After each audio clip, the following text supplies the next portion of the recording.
The amount of virtual events happening right now are 10 times more than what they were happening before COVID. We all fully appreciate now the power of face-to-face human contact.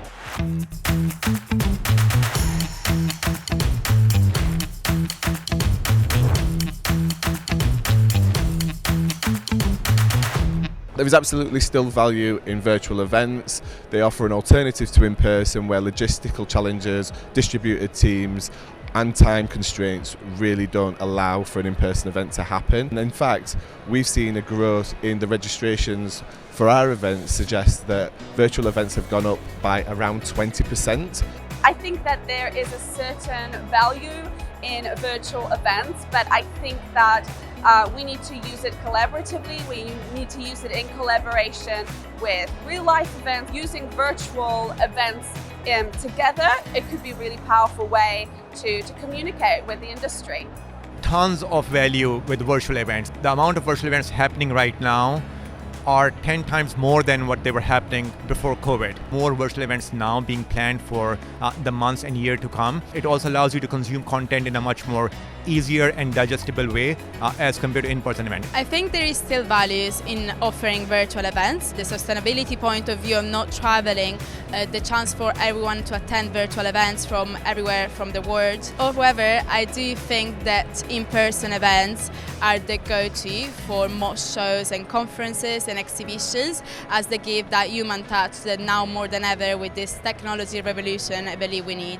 There is a lot of value in virtual events. And let's be honest, a lot of times virtual events are just getting called webinars now, but online is a place for content, right? There's so much content online, and we consume a lot of it online.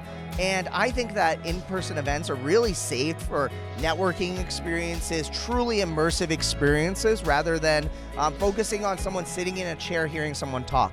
Because to be honest, I can do that at home. I would rather be in my couch in my pajamas, and I would rather be, watching it on YouTube on my TV, because I can pause it, I can take notes, I can come back and rewatch it.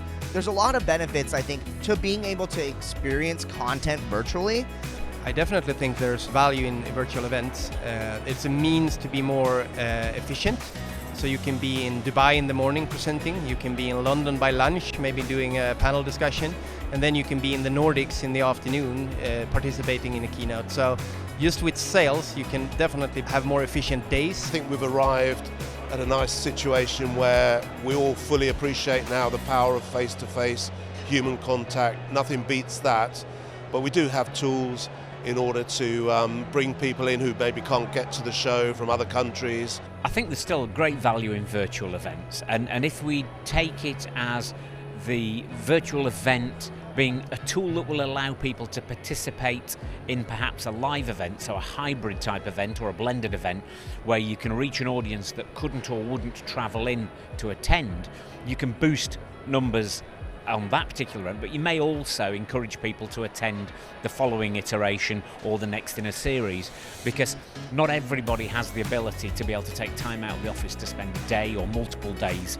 at an event.